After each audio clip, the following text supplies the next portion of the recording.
प्रस्तुत विवेक चूडामणी ग्रंथ आणि श्लोक क्रमांक 97ला आपण थांबलो होतो. पुन्हा एक पाऊल पाठीमागे जाऊया. 97चा विषय काय ते पाहू, म्हणजे मग 98मध्ये जाऊया. सूक्ष्मदेह सांगितलं त्यांनी कशापासून म्हणतो. आता स्थूल शरीर सांगितलं, सूक्ष्म शरीर सांगितलं कशापासून म्हणतो. काळजीपूर्वक ऐका. श्लोक क्रमांक 97. काळजीपूर्वक ऐका. हे शरीर अपंचीकृत अशी जी पंचमहाभूते त्यांच्यापासून बनलेले आहे. कोणतं? सूक्ष्म शरीर. आणि त्यालाच लिंगदेह असे म्हणतात.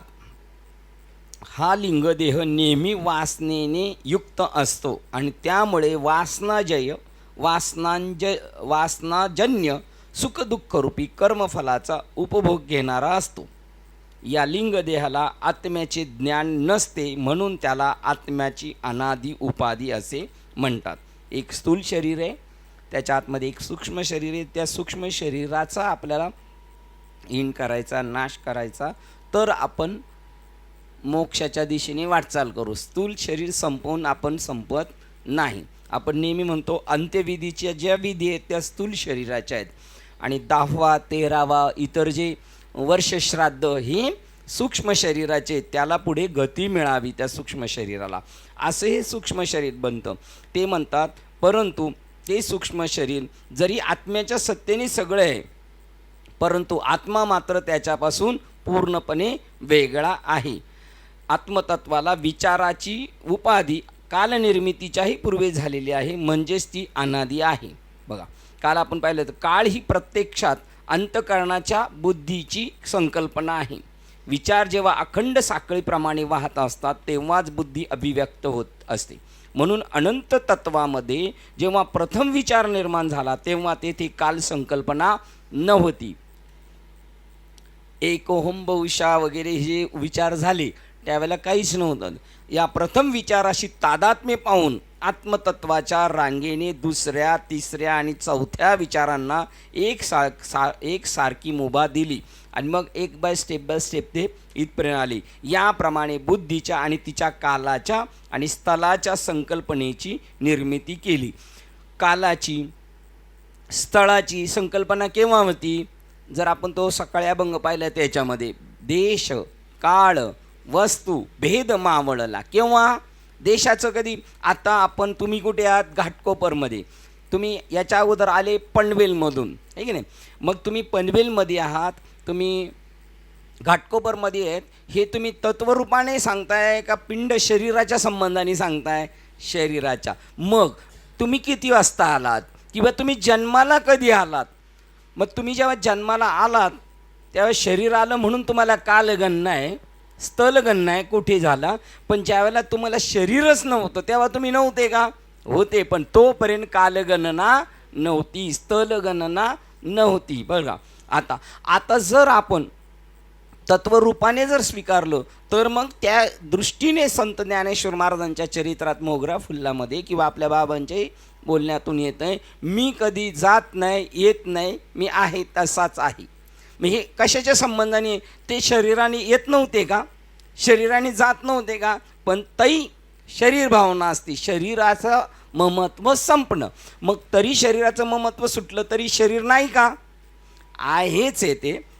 दिसायला आहे परंतु असायला नाही. अशा प्रकारचं ते स्थूल शरीर बनलेलं आहे. ते म्हणतात त्यावेळेला ती कालगणना नव्हती. हे आता स्पष्ट झाले असेल की जन्मास घातलेल्या बुद्धीमध्ये जेव्हा प्रथम विचार उद्भवला तेव्हा काल अद्याप जन्माला आला नव्हता. म्हणून म्हटले जाते की आत्मतत्वाला विचारांची उपाधी कालनिर्मितीच्याही पूर्वी झालेली आहे, म्हणजेच ती अनादी आहे. उपाधी अनादी, आत्मा अनादी, आणि मग त्याची माया ती सुद्धा अनादी नसून ती अनादी.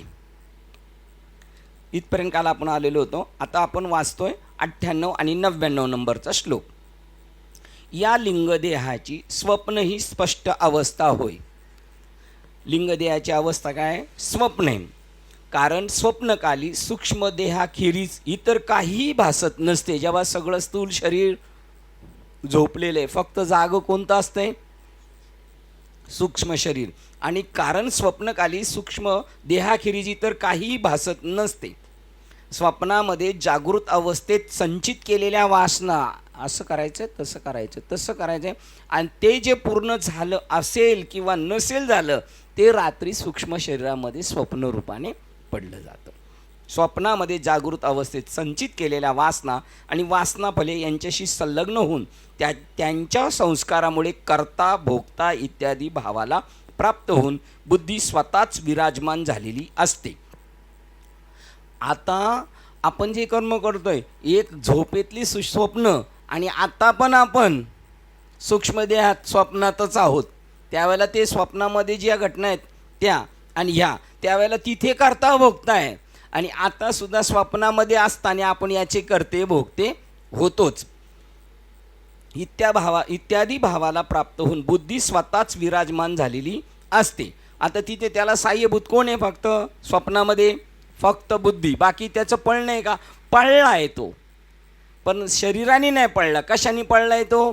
बुद्धीने पळला. मी पळालो, मी पडलो, मला लागलं. स्वप्नकाळी परमात्मा केवळ बुद्धी एवढ्याच उपाधीत सापडलेला असतो. बघा, त्यावेळेला सुद्धा परमात्मा त्याच्याबरोबर साक्ष रूपाने आहे. स्वप्नकाळी परमात्मा केवळ बुद्धी एवढ्याच उपाधीत सापडलेला असतो, परंतु तो बुद्धीच्या सर्व विचारांचा साक्षी असतो. ती बुद्धी जी काय काय करते, पळती कुठे काय काय, ह्याला हे पाहत असतो साक्षी रूपाने. तो मात्र सुषुप्त स्वप्नामध्ये किंवा सूक्ष्म शरीरामध्ये सुद्धा कसा आहे? साक्षी रूपानेच आहे तो. बुद्धीने त्या काळी केलेल्या अनेक कर्माच्या अंशाने सुद्धा परमात्मा लिप्त होत नाही. बुद्धीने त्या काळी केलेल्या अनेक कर्माच्या अंशाने सुद्धा, बुद्धीने किती तारे लढवलेले असतील स्वप्नामध्ये, तरी पण आत्मा मात्र त्याने लिप्त होत नाही. तसाच कारण आत्मा हा असंग आहे म्हणून तो कोणत्याही इतर उपाधींनी केलेल्या कर्मांनी लिप्त होत नाही. स्वप्नामध्ये जसा लिप्त होत नाही, मी पडलो, मी राजा झालो, मी संपलो, मी मेलो, हे स्वप्न पडलेले, तरी पण मी मेलो होतं हे सांगितलं कोणी? साक्षीत्व भावाने, त्या सत्तेने, पण तो त्याच्यात कोणत्याने लिप्त नाही. मग स्वप्नात जसा कोणत्याही कृत्याने लिप्त नाही, तसा आता सुद्धा जरी तुम्ही आपल्याला समजत असो ही जागृती, पण ही खरी जागृती नाही. या जागृतीतल्याही कोणत्याही केलेल्या कर्माने आत्मा लिप्त होत नाही, आणि तो आत्मा मी आहे असं समज अर्जुना, आणि घे शस्त्रान कर लढाई, तू कशानेही लिप्त होणार नाही. आणि आता हे सगळे जे चर्चा चालू आहेत आपल्या इतरत्र, त्या कोणत्या चर्चा चालू आहेत? आत्मा ज्याने लिप्त होणार नाही त्या चर्चा चालू आहेत, पण त्याच्यामध्ये आपण पूर्णपणे लिप्त होऊन वाहवत जातो, त्या खऱ्या समजतो. आणि ह्या सगळ्या परीक्षा आहेत आपल्या.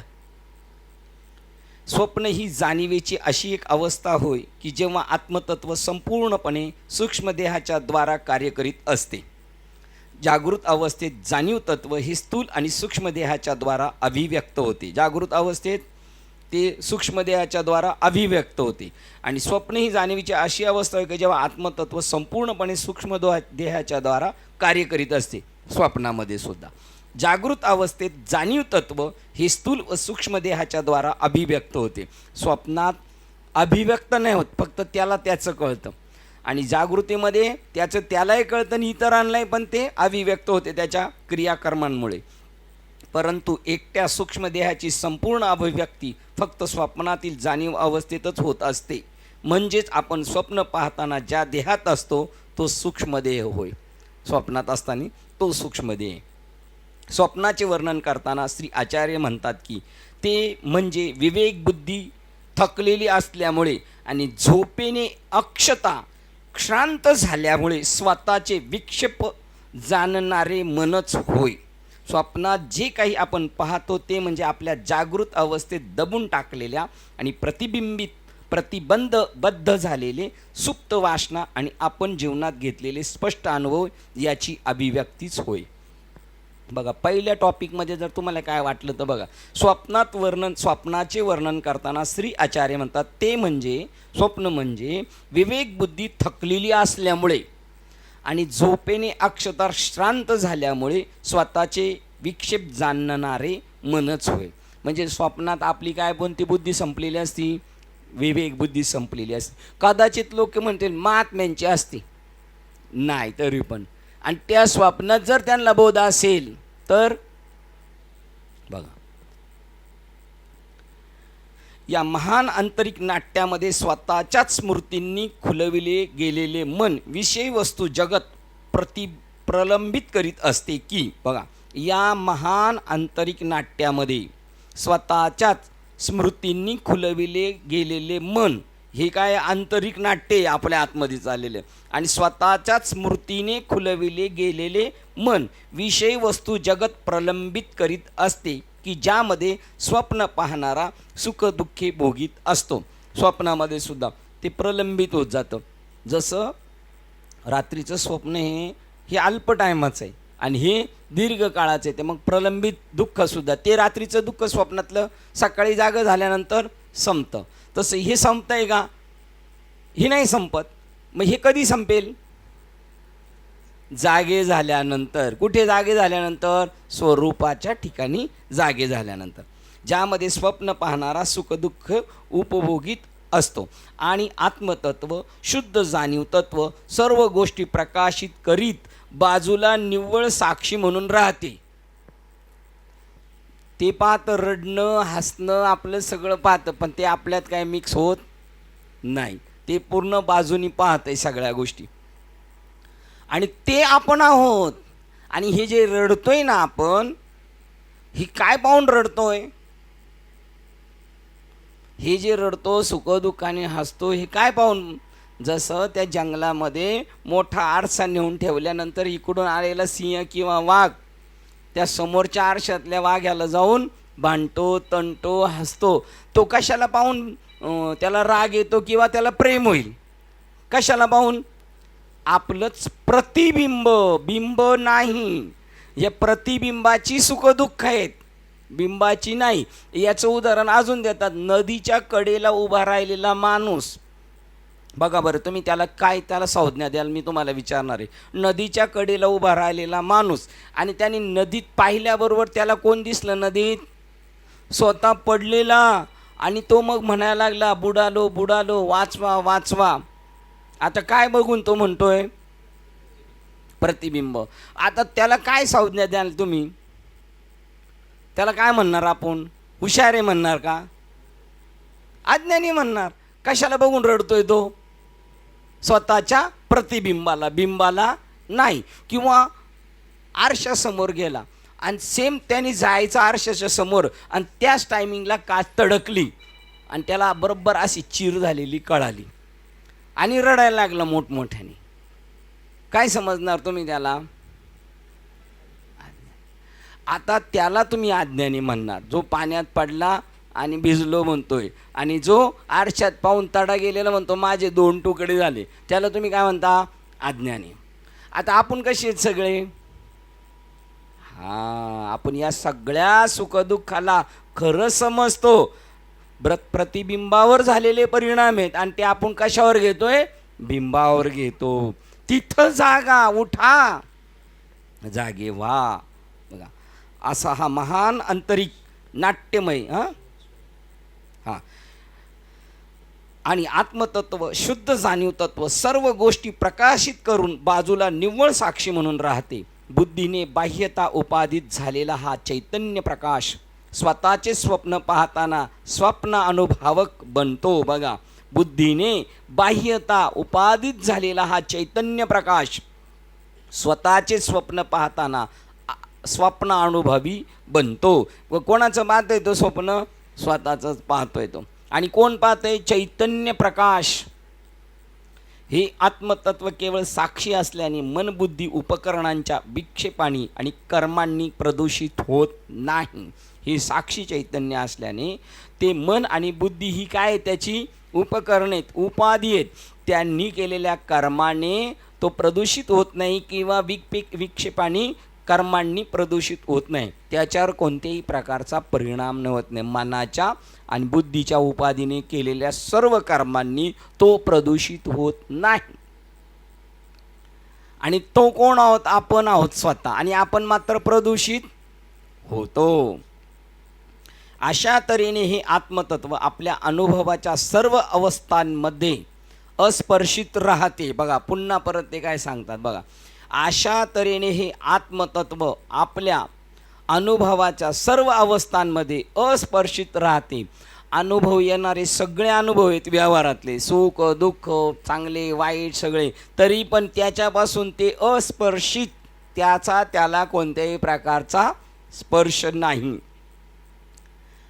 हे तत्वज्ञान अर्जुनाला सांगितलं, लढाई करायला सांगितलं. तू जरी सगळे मारले तरीही मरणारे नाहीत आणि तू मारणारा नाहीत.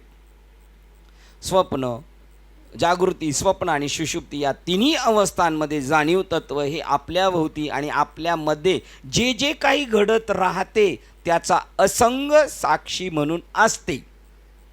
ते केवळ साक्षी असल्याने त्याच्या अनुभवाच्या या तीनही अवस्थांपैकी एकाही अवस्थेच्या सुखदुःखात ते गुंतले जात नाही.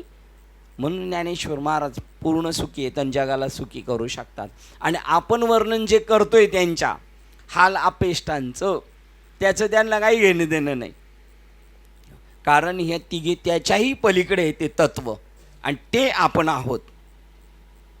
हे नेहमी आपण ते पलीकडे त्याच्या, ते पलीकडे त्याच्या आणि ते आपण आहोत हे पण जाणीव. हे सगळं आपण इथे बसलो हे सगळं कशासाठी? ते असंग आहे, ते असंग आहे हे समजून घेण्यासाठी ना आपण, है की नाही? ते असंग आहे, ते असंग आहे हे समजून घ्यायचं ना शिंदे बाबा आपल्याला. मग काय समजून घ्यायचे? ते जे असंग आहे ते मी आहे, मी संघात असलो तरी असंग आहे. सारांश सांगावयाचा झाल्यास शरीर मन आणि बुद्धी या उपकरणाचे कोणतेही कर्म, विमल नाव कोणाचे? जिला थोडा सुद्धा मळ लागलेला नाही असे कोणतेही कर्म विमल आत्मतत्वास, सत्यतत्वास प्रदूषित करू शकत नाही. ह्या आत्मतत्वापासूनच त्याच्या भोवतालच्या सर्व वस्तुमात्रांना अस्तित्व आणि त्याची कार्यशक्ती मिळत असली तरी ते स्वतः मात्र अचेतन प्रकृतीच्या उपाधीच्या दमछाक करणाऱ्या धावपळीत आपल्याला गुंतवून घेत नाही. एवढं सगळे चाललेले आहे आणि एवढी कर्म केली आपण. नेहमी आपण एक उदाहरण घेतो की दशक्रियाला आमच्याकडे 10व्याला ज्यावेळेला त्या व्यक्तीला काय देतात म्हणतात, शेवटी नाही माईकवर थोडं बोला, त्यांना श्रद्धांजली अर्पण करत असताना त्यांच्या कर्माचं गुणवर्णन करतात. ते साप खोटं आहे. ते काय म्हणतात, यांनी एवढं काम केलं, तेवढं काम केलं आणि त्यांची खूप मोठं कर्तृत्व आहे हे सगळं म्हणत असताना जर त्यांना एखाद्याने विचारलं, मग तुम्ही म्हणता ते एक तर खोटंच आहे आम्हाला सगळं वाटतं, किंवा पहिल्या दिवशी तो कार्यक्रम केला तो एक तुमचा खोटा असेल, काय मडकं फोडलं का मडकं फोडलं? मडकं फोडलं हे मडकं कसं होतं? कोरं होतं. कोरं मडकं होतं म्हणजे यांनी काही केलं नाही, हे मुक्त आहेत, हे मोक्षदशेत आहेत, यांनी काहीच केलेलं नाही. आता मी म्हणेल तुम्हाला, आपल्याला कोरं मडकं फोडलं आणि घरात वापरलेलं आणून फोडलं तर का? जे वापरून आता जे जाळायला आणले ते पूर्ण वापरूनच आणलेले तरी पण तुमची धारणा अशीच असू द्या, हे कसं आहे? कोर आहे, हे असंग आहे, याने काही केलेलं नाही. आता समजा तुम्ही जरी समजले त्यांनी काय केलं नाही तर तो सुटेल का नाही? मग तो कधी सुटेल? त्याने स्वतः समजलं पाहिजे. हे जरी सगळे म्हणले असतील मी केलं तरी त्यांनी समजायचं मी काही केलेलं नाही. उदाहरण आठवलं म्हणून सांगतो. जे वेळेला भगवान कृष्ण आणि अर्जुन वगैरे फिरत होते त्यावेळेला लोक म्हणायला लागली, बाप रे बाप, काय अर्जुनाने युद्ध केलं. तर त्याचं नाव कोण सांगते मला सांगा? भीमाचा मुलगा होता. तो म्हणला मला, तो वरून हसायला लागला गुप्त पद्धतीने. बरोबरी? नक्की बरोबरी ना? हां, नातू होता काय बघा, आहे का? हां, घटोत्कोचचा मुलगा बघा किती. तर तो हसायला लागला. याला म्हणला, कोण हसतंय? हे खोटं आहे का? कोणी लढाई केली? मग हे खोटं आहे का? तर मग तो प्रगट झाला आणि त्यांनी सांगितलं तू काहीच नाही केलं, तू काहीच केलं नाही. केले कोणी सगळं? कर्णाला तू नाही मारलं, तो मरू शकला नसता. तुझ्या बाणाच्या खाली गुप्त पद्धतीने माझं भगवंताचं सुदर्शन होतं, ते मारत होतं. भीष्माचार्याला बाण टच करू शकला नसता, पण तुझं बाण मारायचं त्याच्या मागं. हे सगळं केलेलं कोणी आहे? कृष्णाने केलेलं आहे. हे फक्त एकाच बाईला कळालं होतं. तिथं एकाच बाईला कळालं होतं. हां, तिने तर काय पाहिलं नव्हतं, तरी पण तिलाच कळालं होतं. ती म्हणली तू जर नसतं करून ठेवलं हे तर नसतंच झालं. ही तुझी इच्छा होती, हे व्हावं हे कोणाची इच्छा होती? तुझी इच्छा होती, म्हणून तुला शाप देते मी म्हटले. आता शाप देते ही बी कोणाची इच्छा होती? तिचीच इच्छा होती की नाही? त्याची इच्छा होती. आता मग आपलं राहिलं काय? आपण उपरे पण भावले खातो. आपण कसे आहेत? उपरे पण भावले खातो आपण.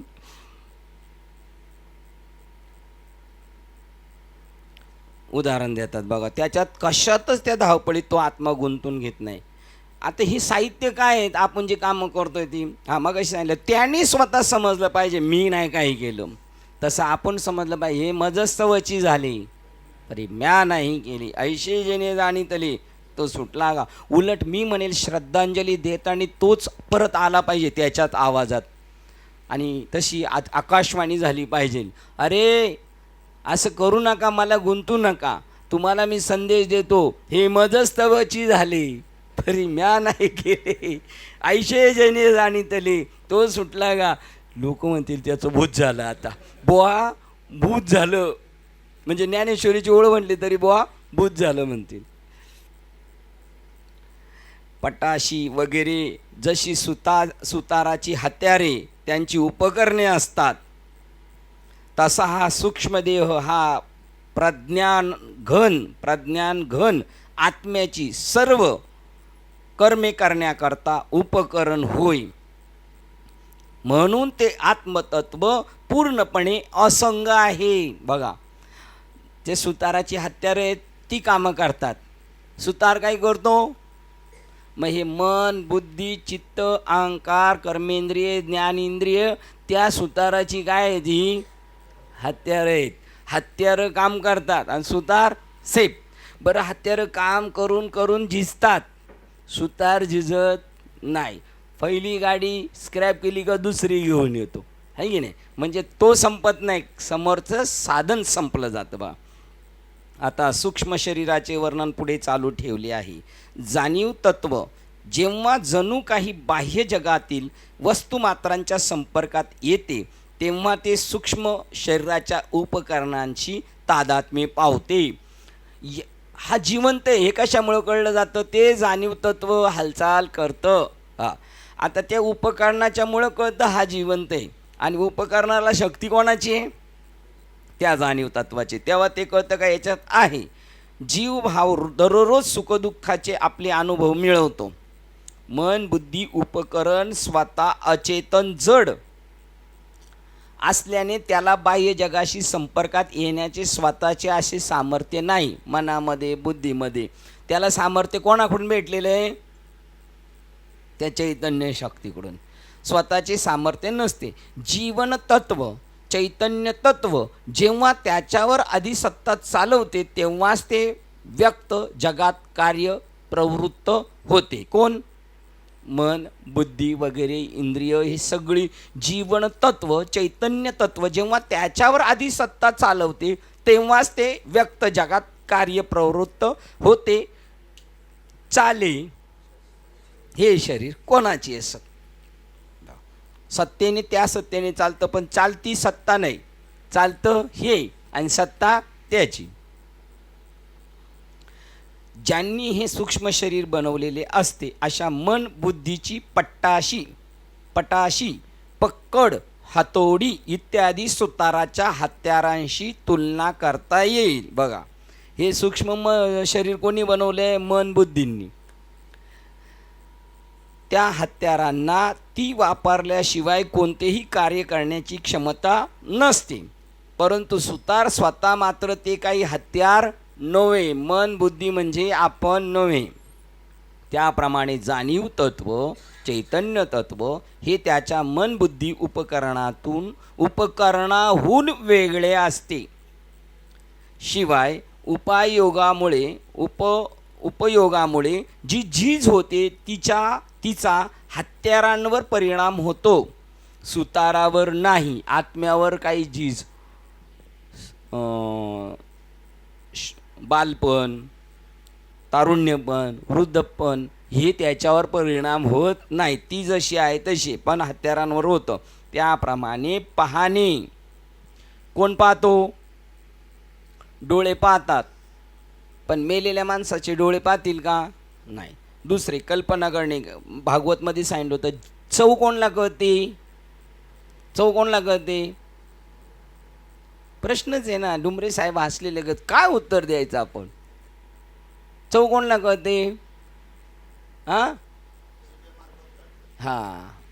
तुम्ही असं का बोलता? मार्फत का बोलता तुम्ही? बरं ठीक आहे, मार्फत कळते ना. मग जीभ कापली भागवतकार म्हणले, आणि तिला जर साखरेला ते म्हणजे पेड्याला लावलं तर, म्हणजे ते सगळं कळतं. त्याचं नाव प्रज्ञानम ब्रह्म. मान अपमान, तिखट गोड सगळं कळतं. हे चैतन्य, त्याच्यामुळं कळतंय. संपलं होतं ना? इथलं संपलं होतं का बाबा? हां, सुतारावर नाही. त्याप्रमाणे पाहणे, कल्पना करणे, विचार करणे, दृश्य, भावना, विचार ही सर्व कार्ये सूक्ष्म शरीराची असतात. आत्म्याची, आत्मतत्वाची नव्हेत.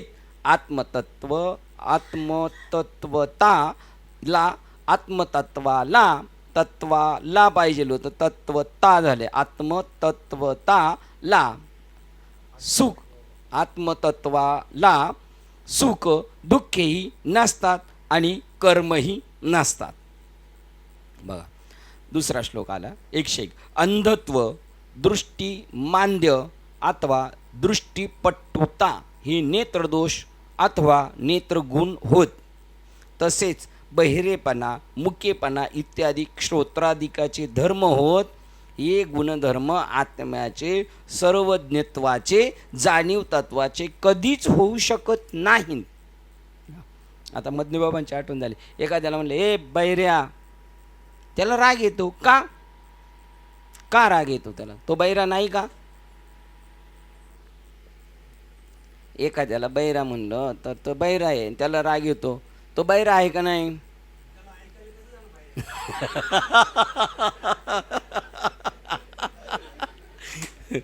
तुम्ही फार बैराचीच भूमिका घेतली बोलून परत. जसे काही झालंच नाही. शिंदे फार हुशार. मला आपल्या यादव बाबाची आठवण होती. काय यादव बाबाची काय आठवण होती सांगा? नका सांगा. आंधळा, लंगडा, मुका, बैर हे म्हणल्यावर त्याला का राग येतं? येडा म्हणा, तर म्हातारी म्हणा. एखाद्या म्हातारी म्हणा, ए म्हातारी, तरी तिला राग येतो का? ती आत्मा आहे. ती बैरी नाही, मुकी नाही, म्हातारी नाही, तरणी नाही. त्याच्यावर कोणताही परिणाम नाही. हे गुणधर्म आत्म्याचे, सर्वज्ञत्वाचे, जाणीव तत्वाचे कधीच होऊ शकत नाही. इंद्रियाचे प्रमुख दोष हे स्थूल देहाच्या त्या त्या अवयवांचे असतात. बघा, इंद्रियाचे प्रमुख दोष हे स्थूल देह. आता हे बोललेत का नाही अरुण बाबा, हे सांगितले पाहिजे यांना. ते म्हणतील सगळे का हसले? ते काय बोललेले याच्यात जात नाही. बघा, एवढं इथं असून सुद्धा हां, हे इकडं हा जो बोलतो तेवढंच त्याच्यात जाते. तरी हे म्हटले, मी म्हटलं की बैराला म्हणलं तुला बैऱ्यात त्याला का राग येतो? तर हे काय म्हणले अरुण बाबा, बैराला ऐकायलाच कसं गेलं मी बैर म्हणून. आहे की नाही? इंद्रियांचे प्रमुख दोष हे स्थूल देहाच्या त्या त्या अवयवांचे असतात. बघा, आत्मतत्व, आत्मा हा त्या अपूर्णतेच्या दोषात कुठेच गुंतलेला नसतो, कारण ते स्वतः विमल तत्व, परिपूर्ण तत्व असते. एकदा बाबांचा आणि माझा संवाद झाला चकव्यावर आमचा. ते म्हणले, मी बाबांना म्हटलं होतं माझ्याकडे तर हे सगळे गुण आहेत, सगळे गुण आहेत, मग मला कसं काय वाटतं तुम्ही म्हणता मी योग्य आहे? तर बाबा म्हणले, बरोबर आहे, हे जे गुण आहेत ना हे त्या त्या तत्वाचे आहेत, तुमचे नाहीत. हे त्या त्या तत्वाचे आहेत. काम, क्रोध, लोभ, मद हे वायू तत्वाचं आहे की आकाश तत्वाचं आहे, पृथ्वी तत्व आहे, असे त्यांचे प्रत्येकाचे पुढे गेले येणार हे त्यांचे आहेत. तुम्ही त्यांचं ओझं तुमच्यावर का घेता? पण बाबा परत एकही म्हणले, पण हे सगळ्यांना सांगायचं नाही. टाळी दिली, सांगायचं नाही. आणि काय झालं? सांगून तर झालं आता सगळं, आहे की नाही? हे सांगायचं नाही का? सांगायचं, पण कोणाला सांगायचं? ज्याचा तो दुरुपयोग करणार नाही, त्याचं पतन करीन. मग गुंड पण असं म्हणेल, हे मोठमोठे गँगस्टर म्हणतील एवढ्यांना मारलं तरी तो ज्याला फाशी दिली तो म्हणला असता, तुमची गीता सांगते मी काहीच केलं नाही. मग तू काहीच नाही केलं तर तुला फाशी बी देणार आहे, ते बी काहीच नाही, आहे की नाही? मग त्याचं पतन नाही झालं पाहिजे, याचा दुरुपयोग नाही झाला पाहिजे. इंद्रियाचे प्रमुख दोष हे स्थूल देहाच्या त्या त्या अवयवाचे असतात. बघा, इंद्रियांचे प्रमुख दोष हे स्थूल देहाच्या त्या त्या अवयवाचे असतात. आत्मतत्व, आत्मा हा त्या अपूर्णतेच्या दोषात कोठेच गुंतलेला नसतो, कारण ते स्वतः विमल तत्व, परिपूर्ण तत्व असते. ते तत्व आपण असल्यामुळे आपल्याला कोणताही मळ लागू शकत नाही. त्या विमल नाव येते ना ब्रह्मानंदममध्ये, विमलम अचल, विमल अचलम, विमल, त्याला कोणताही मळ लागत नाही, असं ते तत्व आहे. आणि ते तत्व बाबा म्हणले तू आहेस, आपण येत. पण आपण म्हणलं छे आम्हाला अजून पटत नाही, हे की नाही? आम्हाला कधी पटेल? पटेलच्या दुकानात गेल्यावर पटेल, तोपर्यंत नाही, हे की नाही? हत्यारच जर सदोष असेल तर एखाद्याला ते कार्यक्षमतेने वापरता येणार नाही. बघा, शिवाय दोष असतो तो हत्याराचा, मानवाचा नव्हे. नेत्र जर सदोष असेल तर त्याला स्वच्छ दिसणार नाही. नेत्र जर सदोष म्हणजे दोषासहित असेल तर त्याला स्वच्छ दिसणार नाही. तो जर तीक्ष्ण असेल तर त्याला अगदी सूक्ष्म वस्तूसुद्धा दिसतील. तसेच कान जर बहिरे असतील तर त्या व्यक्तीला काहीही ऐकू येणार नाही. मनुष्य जर मुका असेल तर तो बोलू शकणार नाही. ही त्या स्थूल देहाच्या निरनिराळ्या अवयवांची स्थिती असते की ज्यामध्ये आत्मा, आत्मतत्व या सर्व अपूर्णतेच्या ज्ञाता म्हणून राहतो. तिथं नाही का आत्मतत्व आहे, पण ते तिथं कार्यक्षम होत नाही. अशी देवाची कृपा आहे. आपल्या डोळ्यापुढे ती चैतन्य शक्ती आहे, ती आत आहे बाहेर आहे, पण तुला मी हे दिसून देणार नाही, बस. आणि ज्याला दिसून द्यायचं आहे त्यालाच दिसून देणार. बघा किती आहे त्याचं, कसं ते याच्यामधून बरोबर. बघा ना काय शक्ती असेल ती. मोबाईलमध्ये बॅलन्स टाकला आपण, मोबाईलमध्ये बॅलन्स टाकला इकडं, तर इकडून लगेच पैसे तिकडे गेले का नाही? पण दिसले कोणला?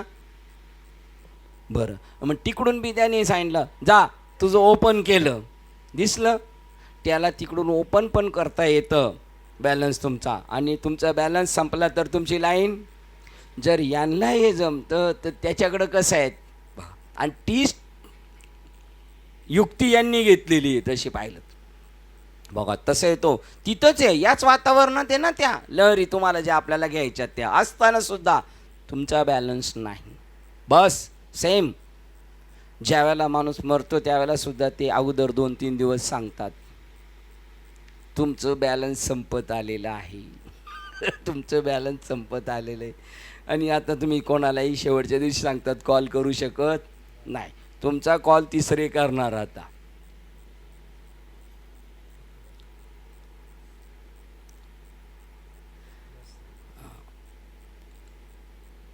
स्थूल देहाच्या निरनिराळ्या इंद्रियांची स्थिती असते की ज्यामध्ये आत्मा, आत्मतत्व या सर्व अपूर्णतेचा ज्ञाता म्हणून राहतो. आत्मतत्व हे सर्वत्र परिपूर्णच असते, पण तिथं मात्र तो ज्ञाता अपूर्णतेचा याच्यापर्यंत पोच नाही. आत्मतत्व हे सर्वत्र परिपूर्ण आहे, पण की ज्यामध्ये आत्मा आत्मतत्व या सर्व अपूर्णतेचा ज्ञाता म्हणून राहतो. कोण? बहिरा, मुका, डोळा. तिथं सांगतो नाही. हे मोबाईलचं उदाहरण छान भेटलं. तुमच्या शेजारच्याला बॅलन्स आहे, तुम्हाला नाही, आणि बॅलन्स इथूनच भेटतोय तुम्हाला. आणि ते सर्वांचा ज्ञाता असते. बघा, आत्मतत्व संपूर्ण परिपूर्ण असते आणि ते सर्वांचा ज्ञाता असते. नेत्राच्या, श्रोत्राच्या आणि जिवेच्या मागे ते आत्मतत्व असते, कारण ते चैतन्यच त्या उपकरणाच्या सर्व अवस्थांना प्रकाशित करते. आणि ते प्रकाशित करते त्यापैकी एकानेही त्याच्यावर परिणाम होत नसल्याने ते चैतन्य सर्व काळी असते. हे याला प्रकाशित करते, पण यांनी काय केलं तर त्याच्यावर नाही जमा. सत्तेने कोणाचं होतं आहे? याच्या, पण तो त्याच्यात लिप्त नाही. आत्तापर्यंत स्थूल शरीराची तसेच सूक्ष्म शरीराची रचना आणि त्याचे धर्म याविषयी चर्चा केली. तुमच्या निरनिराळ्या इंद्रियांच्या अवस्था व रचना ह्या केवळ स्थूल आणि सूक्ष्म देहाच्या असतात, असे आता श्री शंकराचार्य सांगतात. त्यांचा तुझ्यावर काही परिणाम होत नाही. तूच आत्मतत्व आहेस. बघा, आता इथं डिक्लेअर केलं. एवढं सगळं झालं. त्याच्यावर होत नाही, त्याच्यावर होत नाही, त्याच्यावर होत नाही, पण इथं लगेच ट्रॅक चेंज केला. त्याचा तुझ्यावर काही परिणाम होत नाही. बरोबर आहे. आम्ही एवढे दिवस झालं तरी आमच्यावर काही परिणाम होत नाही.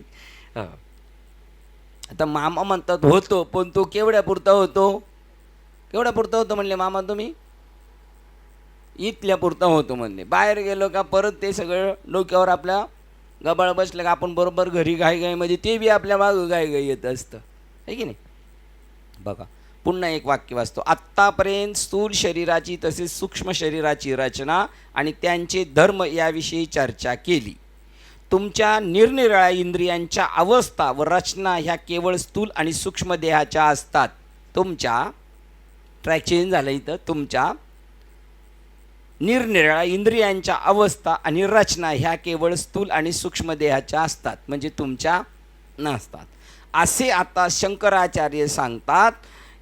त्यांचा तुझ्यावर काही परिणाम होत नाही तर मोक्ष तुला, आणि त्यांचा तुझ्यावर परिणाम होतो तू बद्ध.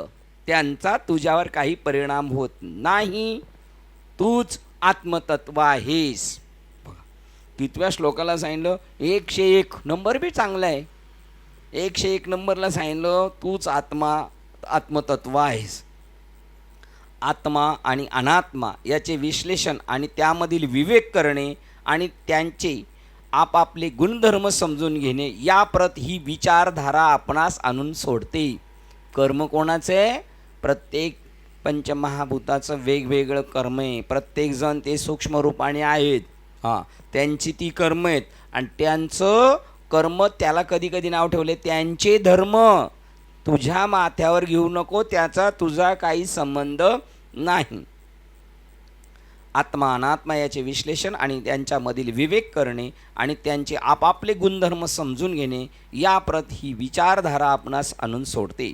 विवेक चूडामणी हे यथार्थ नामाभिधान असलेल्या या शंकराचार्यांच्या ग्रंथाचा विवेकात्मक पृथक्करण म्हणजे विवेक हा वस्तुता विषय आहे. यांचा विषय काय आहे? विवेक. आणि ज्ञानेश्वरांचा विषय काय आहे? तोच. त्याला तिकडं नाव दिलं ज्ञान. इथं अविद्यानाशु स्थळ, मोक्षपादान फळ या दोहीशी साधन केवळ ज्ञान. आणि इकडे काय म्हटले? विवेक. विवेकाचा सागर आणि ज्ञानाचा सागर एकच अभंग, पण जुन्या मालिकेत कधी कधी विवेकाचा सागर. आता प्राणाचे कार्य सांगतात. 102 श्लोक क्रमांक. श्वास उच्छ्वास, श्वास उच्छ्वास, जांभई, शिंक, मलोत्सर्जन, मृत्यू इत्यादी तज्ज प्राणांची कार्ये असे मृत्यू इत्यादी यांना तज्ज्ञ प्राणाची कार्य असे समजतात. तज्ज्ञ लोक ही कोणाची कामं आहेत? प्राणाची. श्वास घेणे, सोडणे, शिंक येणे, मलोत्सर्जन, मृत्यू आणि हे सगळे जिवंत, ही सगळी कशाची? प्राणाची कार्य. ती आपली नाही. क्षुधा आणि तृष्णा हे प्राणाचे धर्म होत. शरीर विज्ञान शास्त्रात पारंगत असणारे तज्ज्ञ म्हणतात की श्वास, जांभई, शिंक, मलोत्सर्जन व मृत्यू हे प्राणाचे कार्य विषयक गुणधर्म होत. म्हणजे या सर्व क्रिया कार्य शरीरशास्त्राचा भाग आहे इतकेच. त्यांना 10 उपप्राण दुय्यम प्राण असेही म्हणतात. त्याप्रमाणे क्षुधा आणि तृष्णा हेही प्राणाचे धर्म आहेत. इंधन, आणि त्या इंधनाला परत इंधन पाहिजे, गाडीला इंधन आणि त्या इंधनाला इंधन. तुम्ही प्राणाच्या सर्व अवस्थांचे प्रकाशक आहात. हे काय आज आणले माहिती का, हे ग्रंथ आणले. ते ग्रंथ बघा किती रुपयाचा ग्रंथ आहे. दीप रत्नाकर 40 रुपयाचा ग्रंथ आहे. हा सगळ्यांनी घेऊन जावा. याच्यामध्ये सांगितले तू आकाशाला जाणतो, वायूला जाणतो, पृथ्वीला जाणतो, त्याला जाणतो, ते त्याला स्वतःला जाणत नाही, पण तू त्याला जाणतोस म्हणजे तू त्याच्यापासून वेगळा आहेस. तू त्याच्यापासून वेगळा आहेस. तसं इथं तू प्राणापासून वेगळा आहे, तू मनापासून वेगळा आहे, तू बुद्धीपासून वेगळा आहेस. तुम्ही प्राणांच्या सर्व अवस्थांचे, नाही इथे होतं नाही का, इथे चालतो ना, तुम्ही प्राणांच्या सर्व अवस्थांचे प्रकाशक आहात. मला माझ्या तृष्णेचे, क्षुधेचे, तृष्णेचे भान आहे. मला भूक लागली, मला तहान लागली, ही कोणाला कळलं? तो तू आहेस. माझ्या देहाच्या गरजांची मला जाणीव आहे असे तुम्ही म्हणता. शरीर रचना चालू राहावी आणि ती कार्याविंत राहावी म्हणून प्राणदेहाचे कार्य करीत राहतात. हे चैतन्य तत्व, आत्मतत्व त्यांच्या अवस्थांना, त्यांच्या गरजांना, त्यांच्या कार्यांना प्रकाशित करीत असते. म्हणून ते चैतन्य प्राणाहून काहीतरी वेगळे आहे ते सर्वदा असते आणि त्याच्यावर प्राणाचा काही परिणाम होत नाही. हेच ते अपरिवर्तनशील जाणीव तत्व होय. प्राणाला तुमची शक्ती आहे, तुमच्यावर प्राणाचा सत्ता आहे, पण त्याचं मात्र तुमच्यावर काही नाही. आणि ते धर्म सगळे कोणाचे? प्राणाचे. तुम्ही अपरिवर्तनीय जाणीव तत्व आहे, तुम्ही जाणणारेत या सगळ्याला. अहंकार चर्चा 26 नंबरचं प्रकरण आहे. अहंकार चर्चा आणि श्लोक क्रमांक 103. अंतकरणाच्या अभिव्यक्तीचे अधिष्ठान नेत्राधिक ज्ञानेंद्रियांच्या ठिकाणी असते. अंतकरणाच्या अभिव्यक्तीचे अधिष्ठान नेत्राधिक ज्ञानेंद्रियांच्या ठिकाणी असते. अंतकरणात काय चालले, मनाचं म्हणणं काय, बुद्धीचं म्हणणं काय, चित्ताचं काय, अहंकाराचं, हे तुमच्या ज्ञानेंद्रियांवर ते प्रगट करत असतं. त्यांच्याशी तादात्म्य होऊन ते अंतकरण आत्म्याच्या प्रतिबिंबाच्या म्हणजे चिदाभासाच्या तेजाने युक्त होऊन मी असा अभिमान धरून जीव म्हणून राहिलेला असतो. इकडे चिदाभास शब्द आहे आपल्या विचारसागरमध्ये, आणि तो त्याच्याशी देहाशी तादात्म्य करतो, अंतकरण रूपी उपाधीशी तादात्म्य करतो, म्हणून त्याचं नाव काय झालेलं आहे? चिदाभास. आणि इकडे त्याला थोडक्या आपल्या सामान्य भाषेत जीव म्हटलेले, आणि तो मी म्हणत असतो. विषय ज्ञान ग्रहण करण्याचा 5 इंद्रियांच्या ज्ञानेंद्रियांच्या द्वारा मन कार्य करीत असते. जेव्हा मन संयमित केले जाते तेव्हा ज्ञानेंद्रियही संयमित केली जातात. ज्ञानेंद्रिय ही मन ज्यावर कार्य करीत असते अशा प्रकारची व्यासपीठे होत. बघा, ज्ञानेंद्रिय वगैरे ही व्यासपीठे, आणि त्याच्यावर कार्य कोण करतंय? मन. आणि मन जेव्हा त्यांना उद्दीपित करते तेव्हाच ती कार्य करतात. मी पाहत आहे असे जेव्हा मी म्हणतो तेव्हा माझ्यामध्ये नेमके काय घडत असते? मनामध्ये कार्य करणारा जो चिदाभास तो हा अहम होय. चिदाभासाने उद्दीपित झालेले आणि ज्ञानेंद्रियाच्या द्वारा कार्य करणारे मन हेच द्रष्टा होत असते. काय होतं त्यावेळेला? हे होत असतं. म्हणून आत्मतत्व हे काही स्वतः द्रष्टा वा श्रोता वा वास घेणारा वा चव घेणारा व स्पर्श करणारा नव्हे. जेव्हा ते चैतन्य, बघा किती मिसळ आहे, त्याच्याशिवाय काही कळू शकत नाही, पण ते मात्र काही करत नाही.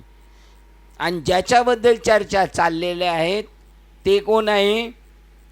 ते मी आहे. जे अलिप्त आहे ते मी आहे.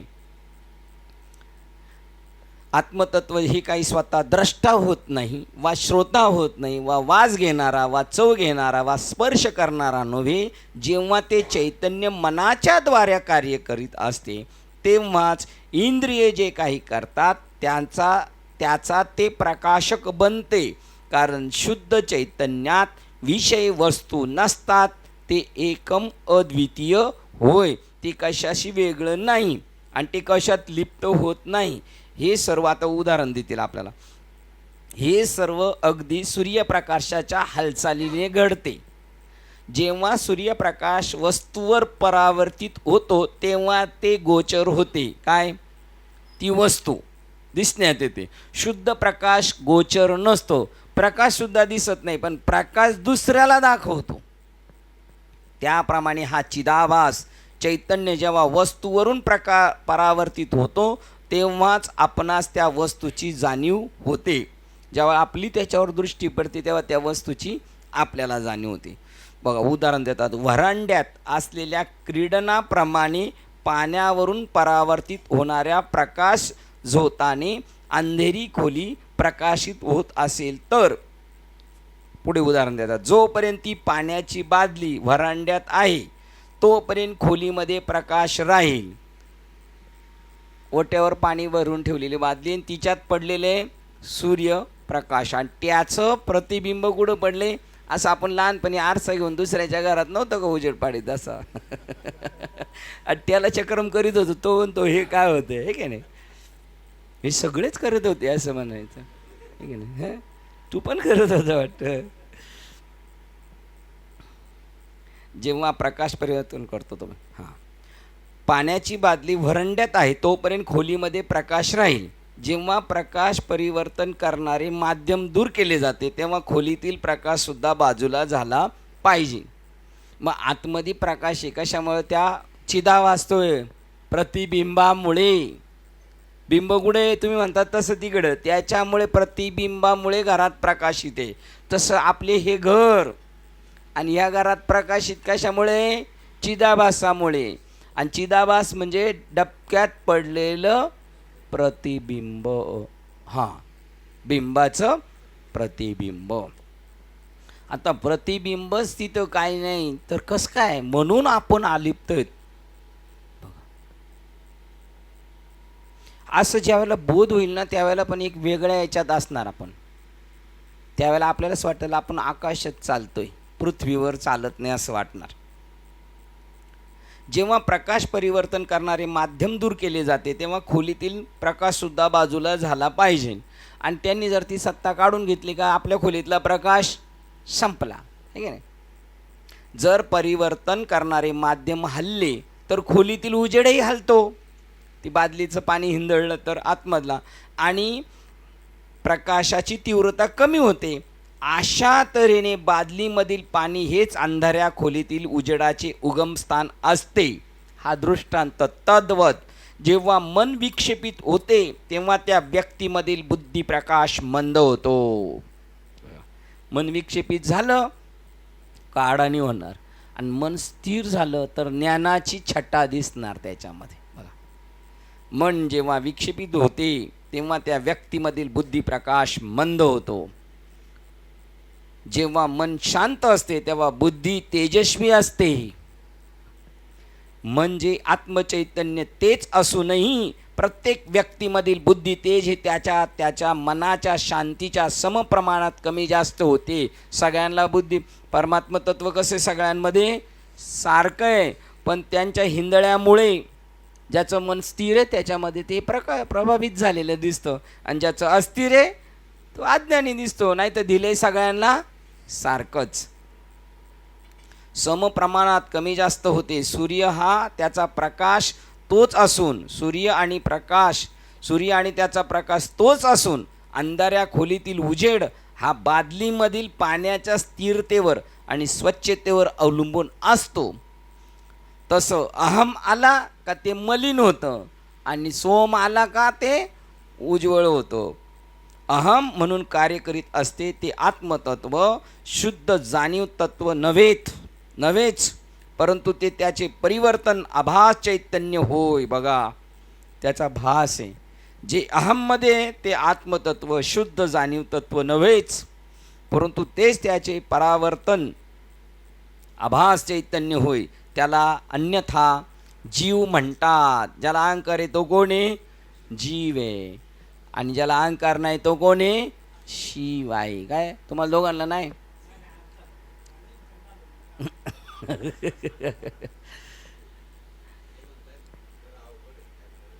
अवघड आहे. असं आहे. असं आपण स्वतःला विसरतो ना.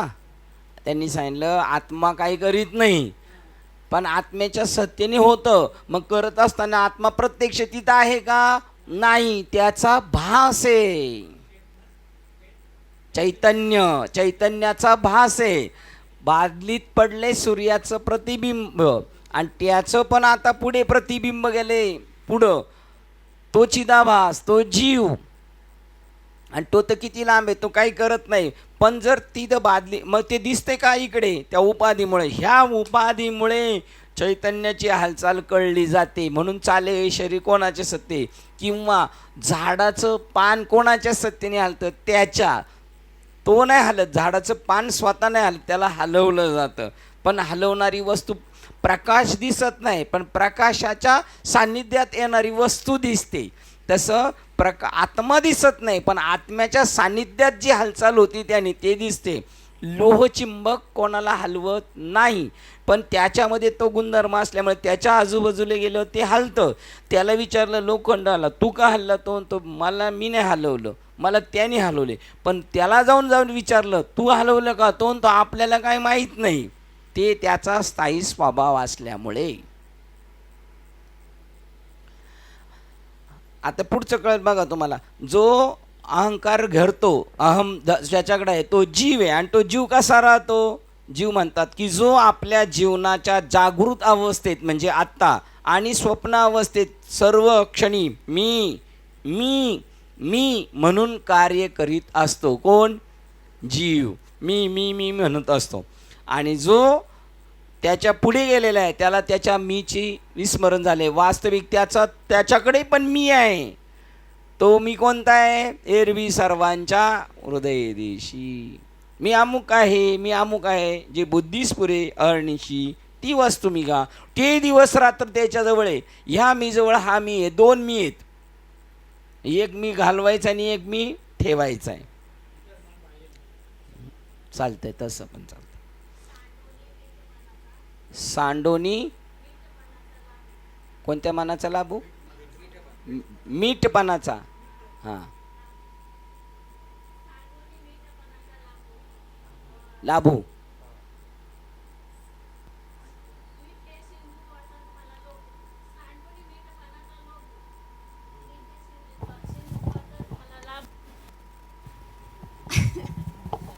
चालते. सांडोनी मीठपणाचा लाभू झाला सिंधुत्वाचा लाभू. आम गेला तर सोमचा फायदा झाला. सोममुळं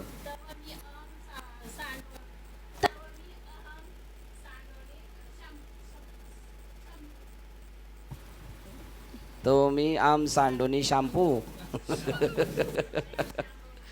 शांभवी, शांभवी विद्या आहे ती शंकराची, है ना. आणि त्याच्यामुळं माझा आम सांडला मिठाने, स्वतःचा आम सांडला, तर त्याच्या सिंधूच्या भेटीचा योग आला आणि तो व्यापक झाला. कशातली ओळी? बापरे.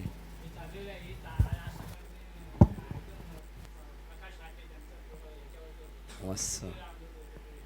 ओके ओके, चालेल. 104 नंबर वाचतो. हां, जो देहाशी तादात्म्य होऊन करता, बघा तेच आहे. जो देहाशी तादात्म्य होऊन करता आणि भोगता होत असतो, आणि सत्वाधिक सत्व रजतामाधिक गुणसंयोगाने जागृती, स्वप्न आणि सुषुप्ती या 3 निरनिराळ्या अवस्था प्राप्त करतो, तो तो हा जीवात्मा होय असे तू समज. ज्याला याच्या सगळ्याचा, जो देहाशी तादात्म्य होऊन करता, मी देह, आणि त्याच्याशी तादात्म्य होऊन मग मी करता, मी केलं, मग मी केलं तर मग मला त्याचं फळ भोगावा लागेल, भोगता होत असतो. आणि सत्वाधिक गुणसंयोगाने मग प्रत्येक गुणानुसार जे गुण असेल त्या हिशोबाने जागृती, स्वप्न आणि सुषुप्ती. सत्वाधिकाची स्थिती जागृत, रजाची स्वप्न आणि तमाची सुषुप्ती या तीन निरनिराळ्या अवस्था प्राप्त करतो तो हा जीवात्मा होय असे तू समज. मी कर्ता आहे, मी भोक्ता आहे, मी द्रष्टा, मी श्रोता, मी घ्राता आहे, मी भावना बाळगणारा आणि विचार करणारा आहे. अशी आपल्यापैकी प्रत्येकामधील जी अहंतेची भावना असते तिलाच व्यक्तित्व, विषय ग्रहण करणारा, भाव करणारा, विचार करणारा, दृश्य, भावना, विचार, जीवभाव म्हणतात. मी करता आहे. जो जीवभाव आहे तो म्हणतो मी करता आहे, मी भोगता आहे असे म्हणून तो आपल्या कर्माबद्दल आढ्यता बाळगतो. तोच सुखदुःखाचा भोगता शूद्र जीव होतो. मी मी मी आणि मग मी करता, मग मी भोगता, मी असं केलं, मी तसं केलं, तसं, आणि मग त्याच्यामुळं तो त्या गोष्टीचा जीव होऊन तो सुख दुःख भोगणारा शूद्र जीव होऊन जातो. तरी क्षेत्रज्ञ जसे मी मुक्ता, आत्मा मुटका पैसे. हां, मी देह ऐसे मूर्त करी. सुरुवात काय होतं? मी देह ऐसे मूर्त करी परी क्षेत्रज्ञ दशे. मी देह असे असा मूर्त करी. ते क्षेत्र आणि त्या क्षेत्रज्ञात तो क्षेत्रज्ञ दशेत असताना तो मी जाणताय, पण तो काय मूर्त करतो मी. हां, पुढे हां, मी देह ऐसे म्हणजे तो क्षेत्रज्ञ, त्याने मी क्षेत्र आहे असं म्हटलं आता आणि तिथंच मुहूर्त केला आणि मग त्यामुळं तो जीवदशेला आला. जर त्याने क्षेत्रज्ञ आहे तो त्याने जर समजलं असतं मी क्षेत्रज्ञ मी क्षेत्र नाही तर तो सुटतो. पण तिथंच त्याने ज्या वेळेला शर्यत गेला तेव्हा तो क्षेत्रज्ञ काय म्हणला मी क्षेत्र आहे म्हणजे मी देह आहे, म्हणून तिथं त्याचा मूर्त झाला आणि तो जीव दशेला आला. बरोबर. सत्य संत सत्य मानुनी भेद भान, जीव भुलला आपण आपण. चालते एवढं पण चालतंय. जीव भुलला अति अज्ञान, जीव झाला अति अज्ञान. देह अभिमान घेऊन भुलला आपण आपण आणि अज्ञान दशेमुळं सुरुवात काय होती? सत्यवानुनी भेद भान. ह्या अज्ञानामुळं तो भुलला आणि जीव दशेला आला. कशातले? हां, भागवत. देह अभिमानाचे दृढपण तसे बद्धाचे लक्षण, ते ज्ञात्याचे लक्षण. हा बघा, देहबाधातून देह अहंतेचे लक्षण हे बद्धाचे आणि देहाच्या पलीकडं ते मुक्ताचे लक्षण. 11वा अध्याय एकनाथी भागवत नाही, भागवतला नाही. 11व्या अध्यायात बद्ध मुक्तांची व्याख्या आहे. त्याच्यामध्ये मुक्तांचे जीवन मुक्तांची कथा आहे. 11 मधला अध्याय, 11वा अध्याय 11 आणि 12 नंबरच्या श्लोकमध्ये ही जीवभावाची व्यक्तित्वाची भावना जेव्हा सत्व रज तम या 3 गुणांची जी मनाचे 3 गुण होत त्यांच्याशी तादात्म्य पावते तेव्हा ती जाणीवेच्या जागृती, स्वप्न आणि सुषुप्ती या 3 अवस्थांमध्ये अभिव्यक्त होते. अशा तऱ्हेने ढोबळ मनाने आपणास असे म्हणता येईल की जीव हा सत्वगुणाने उपादित झाल्यावर जागृत अभिमानी म्हणजे आता मी आपण राहतोय तर रजस गुणामुळे स्वप्न अभिमानी आणि तमोगुणामुळे सुषुप्ती अभिमानी होतो.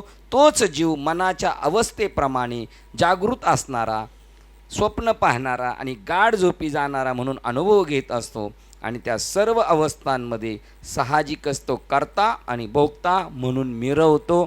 आणि मग मिरवलं तर जन्ममरणाच्या परंपरा त्याला. बघा, आत्म्याचं प्रतिबिंब त्याला जीव म्हणतात आणि तो जीव अहम कर्तृत्व घेतो आणि मग गुंतला जातो. त्यांनी वास्तविक काहीच केलेलं नाही तरी पण बळेच राजद्वारी नागवला, मी चोरी न करता म्हणे मी चोरी केला, न करताची चोरी, मी चोरू म्हणे. बरं कुठं जाऊन? राजद्वारी. मग तो मारी जे लहान थोरी, तैसी परी जड जीवा. ज्यांनी चोरीच केली नाही तो राज दरबारात जाऊन म्हणतो आपण चोर आहे, पोलीस स्टेशनला गेलो, मग त्याला पोलीस तर मारतील पण लहान थोर मारतील, अशी जीवाची दशा होती बा. हेच कळून घेण्यासाठी मनुष्य शरीर आहे. तेवी शुभाशुभ कर्मे, क्रिया जी निपजती प्रकृती धर्मे.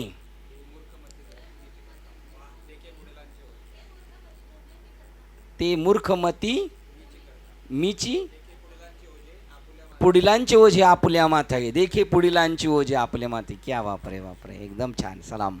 वापरे. म्हणजे एवढं आपल्या डोक्यात ठेवली एक एक गोळी एवढी तरी कशाला डोक्यावर घ्यायचं. एखाद्याला मारली आपण कान पडत तरी त्याला तीच ओळ म्हणून सांगायचं, मी मारली नाही. मग तो पण ती ओळ पाठ करेल आणि आपले बी एक दिल ठेवून दोन दिल, तो दोन ठेवून देईल. त्याला म्हणायचं का मारली, तर त्यांनी ती ओळ परत आपल्याला म्हणून सांगायची. आता करता कर्म करा हे खुंटले येत असं, आणि करी जरी आगवे तरी अकर्ता फटाक. हेच अर्जुना सांगितलं, कापाकापी कर पण कर्तृत्व भाव घेऊ नको. पण कर्तृत्व भाव घेतलं का भोक्तृत्व भाव आलंच. आणि ते एकदा कर्तृत्व भाव घेतलं तर भोक्तृत्व भाव एका जन्मात सुटत नाही. मग ती परंपरा आहे उपजने आणि निमने, हे चालू राहणार. मग काय ओळी आहेत, पाठवा मला. छान. संपलं. श्लोक क्रमांक संपला. कर्ता आणि भोक्ता म्हणून मिरवतो. श्लोक क्रमांक 105. जेव्हा वस्तू विषय, तुमची पण पाठवा, अजून कोणी तुमची पण पाठवा.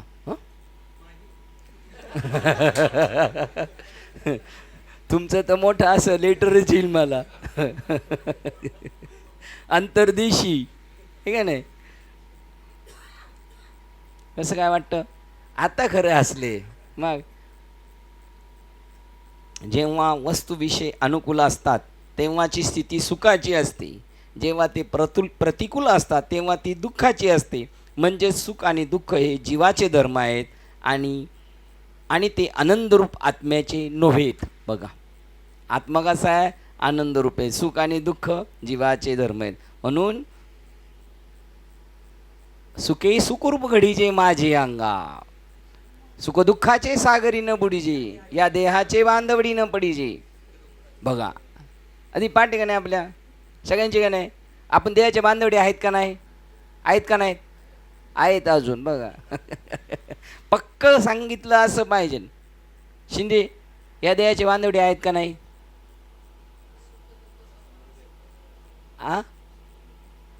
संबंधच नाही म्हणतात. बघा काय म्हणता आवटेताई, सकळ जीवांचा कृपा, ज्ञानाचा उद्भोग, भक्तिप्रेमाचा कल्लोळ, धन्य जगी तोचे एक हरिरंगेनाचे. ऐसे जे शरीर ते तन पवती पुरती नर, जे होऊन ठेले अपार स्वरूप माझे. बघा ते माझे स्वरूप होऊन गेलं, ते पुन्हा येत नाहीत. आणि आपण पुन्हा हां तरी साधी ब्रह्मज्ञान, नरदेह परम पावन, तरी साधी ब्रह्मज्ञान, आत्मा जाणे तो परब्रह्म. आता आपण परब्रह्म आहेत का शिंदे आहेत, परब्रह्म आहेत. शिंदे एक पाऊल पुढेच आहेत, शिंदे साहेब एक पाऊल पुढे आहेत. काय ओळख होती आपली, हां या देहाचे बांधवडी न पडीजे, ही म्हणतानी सुद्धा पडीजे. सुख बर नको पडीजे, सुख दुःखाचे सागरी न बुडीजे. बुडणार सुख दुःख जीव भोग. आपल्याला सांगितले न पडीजे, पडणार. सुख दुःखाचे सागरी न बुडीजे, बुडणार. मग सुखे सुखरूप घडीजे माझे अंगा. पर येत आत्मा नित्य सिद्ध आपैसा अनादिपणे. बाबा त्याला काहीच फरक नाही. ती देहाची अशी सगळी गोंधळ आहे सगळा, आणि आपण पक्का गोंधळ डोक्यात ठेवलेला आहे की नाही. प्रत्येक व्यक्ती भोवतालच्या जगतातील ज्या घटना तिच्या आजच्या वासनांना अनुकूल असतील अशा घटना प्रकाराकडे आकर्षितली जाते. बघा, प्रत्येक व्यक्ती भोवतालच्या जगतातील ज्या घटना तिच्या आजच्या वासनांना अनुकूल असतील अशा घटना प्रकाराकडे आकर्षिली जाते. वातावरण तसं निर्माण होतं आणि तिकडं तो बरोबर खेचला जातो. जोपर्यंत तुमची पत्नी मुले तुमच्याशी जमवून घेतात तोपर्यंत तुम्ही सुखी असता, परंतु जेव्हा ती गैर वागतात तेव्हा तुम्ही दुःखी होता. सुख हे बहुधा आत्मसमाधानजन्य असते. मद्यपी हा ताडीच्या घाणेरड्या दुकानात सुखी असतो, है की नाही? आता आपण कुठे खुश आहेत? तिथंच आहेत ना. हे सगळं काय आहे? ताडीचं दुकान. तुला लगेच हसायला आलं, आम्ही ताडीच्या दुकानात फसलोय, तू अजून सेफ मध्ये आहे का नाही? आहे का नाही? मद्यपी हा ताडीच्या घाणेरड्या दुकानात सुखी असतो. इतर जण मात्र त्यातील वृत्ती फरकामुळे व वासना वैचित्र्यांमुळे तेथे दुःखी होतात. जे त्याला आनंद आहे ते तुम्हाला आनंद नाही, तुम्हाला जिथं आनंद आहे ते त्याला नाही. बाह्य जगतामध्ये जेव्हा एखाद्याच्या इच्छेविरुद्ध आणि हेतूविरुद्ध घटना घडतात तेव्हा तो दुःखी होतो. म्हणून जोपर्यंत त्याच्या वासना शिल्लक असतात तोपर्यंत त्याला सुख दुःख भोगणे प्राप्त आहे. कारण जग हे जन्म घेणे लागे वासनेच्या संग. बघा, वासना शिल्लक असतात तोपर्यंत त्याला सुख दुःख भोगणे प्राप्त आहे. कारण जग हे सारखे परिवर्तन पावत असते आणि वस्तू व त्याची जुळणी नेहमीच तशीच राहील असे नाही. वासनांचा जर शेवट झाला असेल तर बाहेर कोणतीही परिस्थिती असो तो त्याच्याशी समरस होणारच. बघा काय वाक्य आलं, जर चेंजेस होते. वासना जर शेवट असला, जुळणी नेहमी तशी राहील असे नाही. वासनांचा जर शेवट झाला असेल तर बाहेर कोणतीही परिस्थिती असो त्याच्याशी समरस होणारच. म्हणून सुख हे बाह्य जगात आहे हे म्हणणे चूक आहे. जुळत नाही ते वाक्य. हां, पुढे एक पाऊल मागे परत मागं जाऊ. तोपर्यंत त्याला सुख दुःख भोगणे प्राप्त होते जोपर्यंत वासना. कारण जग हे सारखे परिवर्तन पावत आहे. वस्तू आणि त्याची जुळणी नेहमी तशीच राहील असे नाही. वासनांचा जर शेवट झाला असेल तर बाहेरची परिस्थिती असो तो त्याच्याशी समरस होणारच. बरोबर.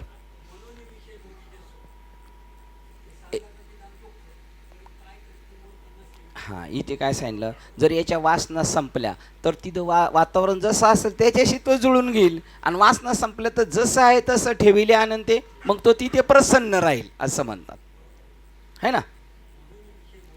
म्हणून बरं तुम्ही दोनदा म्हणता तर घेतोच आता. म्हणून विषय भोगीचे दुःख ते साध्यंत जाण दुःख परी काय करती मूर्ख सेविता न सरे. न सेविता न ते सेवणार, ते का नाही करणार? तिथं त्यांना ते आवडच राहणार. पण इथं ज्याची वासना संपलेली आहे याची वासना संपलेली आहे त्याच्याकडं तो जशा स्थितीत आहे तसा आनंदी राहणार याच असं म्हणायचं त्यांना. बघा, तुम्हाला थोडं नाही काही समजलं तर 4-6 पावलं मागं जायचं. मी कोणत्या ताईला विचारलं तर तुम्ही ह्या ओळी कशा काय पाठ केल्या? त्या आपल्या पाठ आहेत त्याच्या मागच्याच म्हणले, त्या कशा काय तुमच्या पाठ झाले? ते म्हणले तुम्ही नव्हतं सांगितलं का? कोणती ओळ समजून घ्यायची असेल तर थोडं मागं जायचं, थोडं पुढं जायचं. मग म्हणलं बरं आहे, मग मी आहे तिथंच आहे, तुम्ही मागं बी आणि पुढं बी, त्यामुळे तुम्हाला अजून त्याचं काय सापडलं? केंद्रबिंदू सापडला. बरं, जाऊ का पुढं मग आता? कसं मजा वाटते का नाही?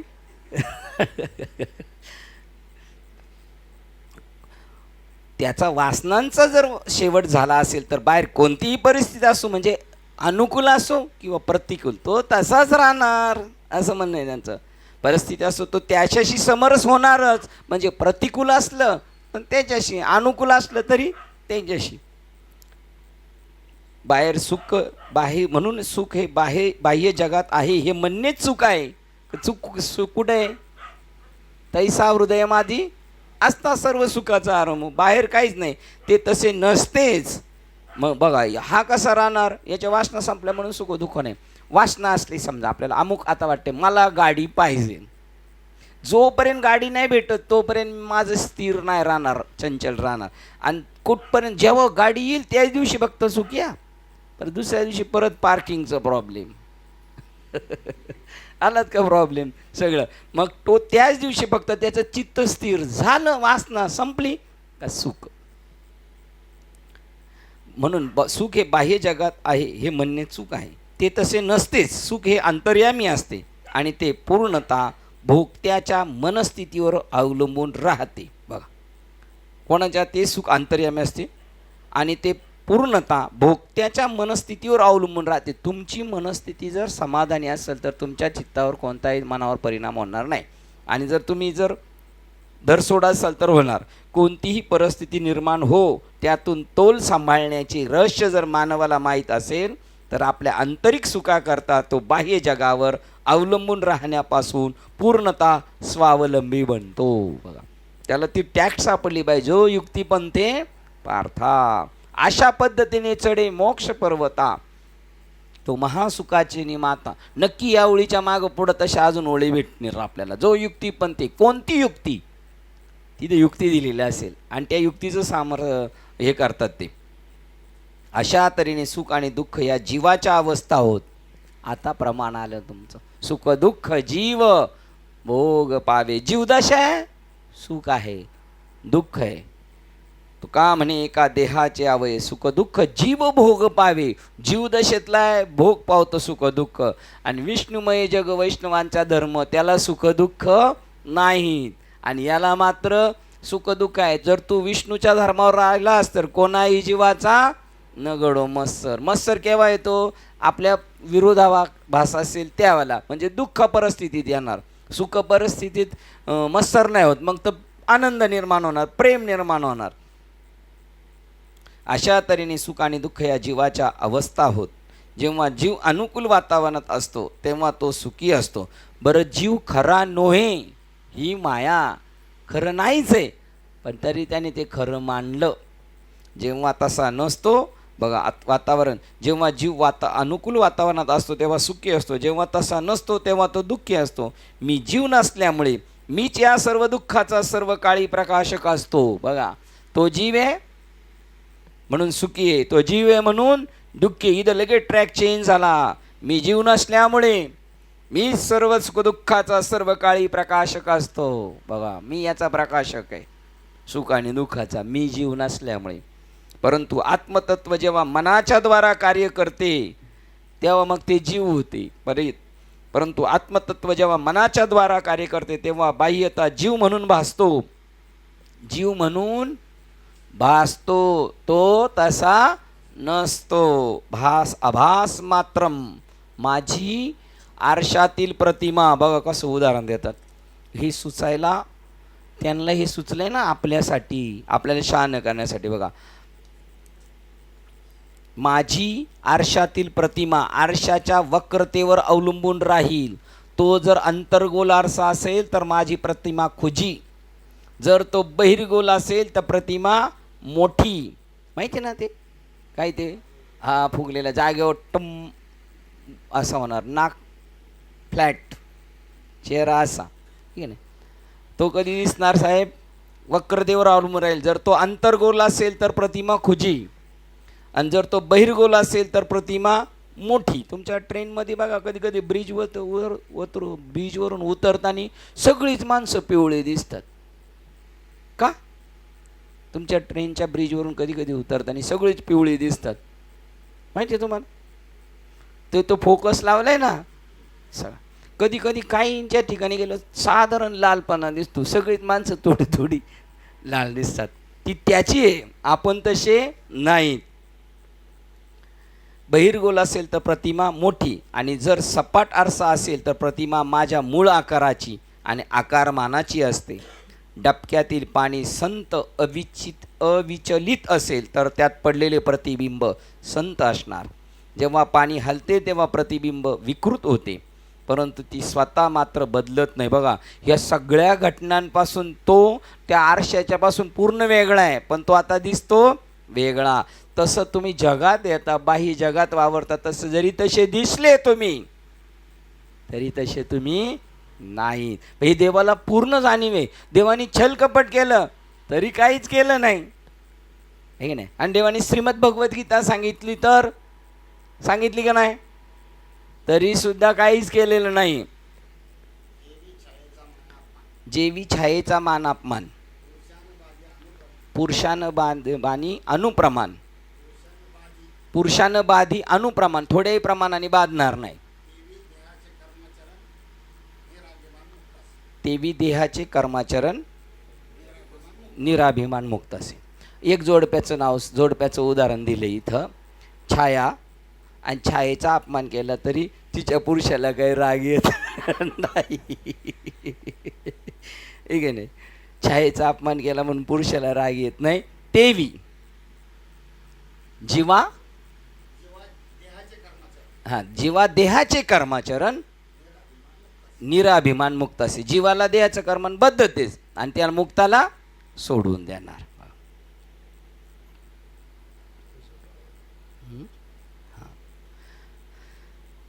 पाणी जेव्हा हलते तेव्हा प्रतिबिंब विकृत होते, परंतु मी मात्र स्वतः बदलत नाही.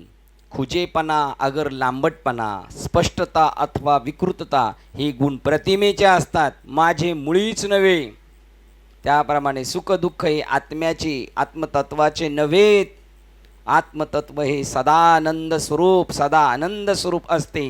म्हणून सुख दुःख हे केवळ प्रतिबिंबाचे, जीवाचेच असते. याप्रमाणे तुम्ही जेव्हा प्रकृती आवरणाशी तादात्म्य होता तेव्हा अहंकार उदय पावतो. देहाशी जेव्हा तादात्म्य करता तेव्हा मी मी मी, आणि जीव म्हणून तुम्ही सुखी व दुःखी होता. चैतन्य आत्मतत्व हे सदा आनंद सुख स्वरूप असते, खच्चित असते, परिपूर्ण. तेच तुमचे सत्य स्वरूप आहे. बघा आता इकडे 2-3 श्लोक आहेत ना. आता तुम्हाला तुम्ही तेच आहात, तुम्ही तेच आहात असं सांगतंय.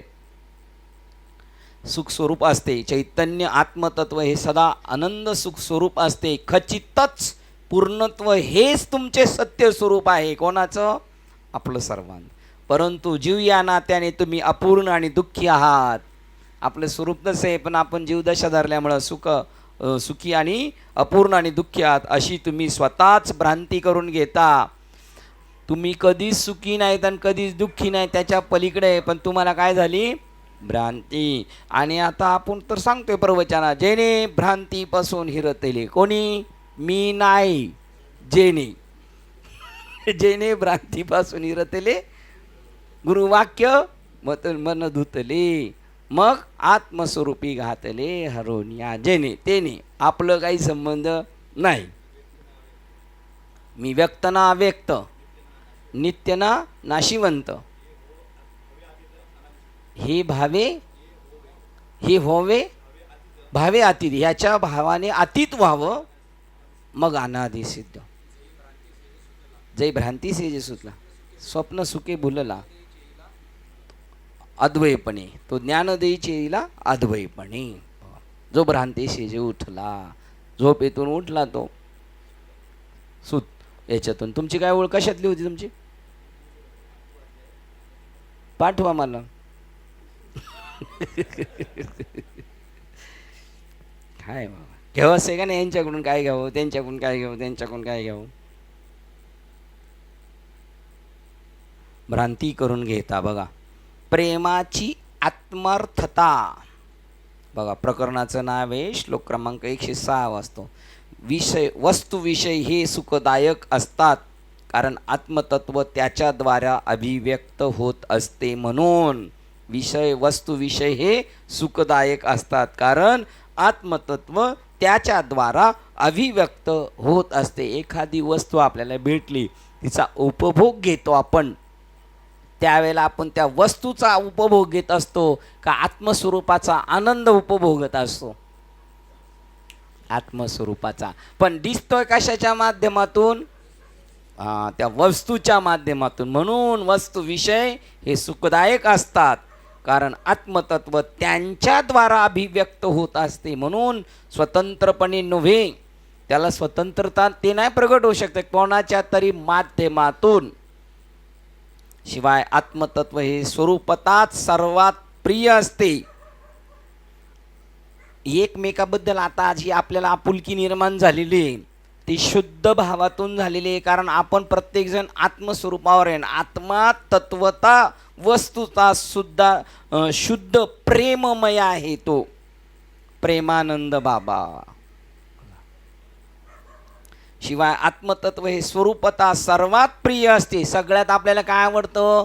आपल्याला शाळेत धडा होता, सगळ्यात जास्त कोण कोणावर प्रेम करतो म्हणले? आई जास्त मुलावर प्रेम करते. मग त्या हौदात सोडली माकडीन आणि माकड. मग सगळ्यात तिने जास्त कशाला महत्त्व दिलं?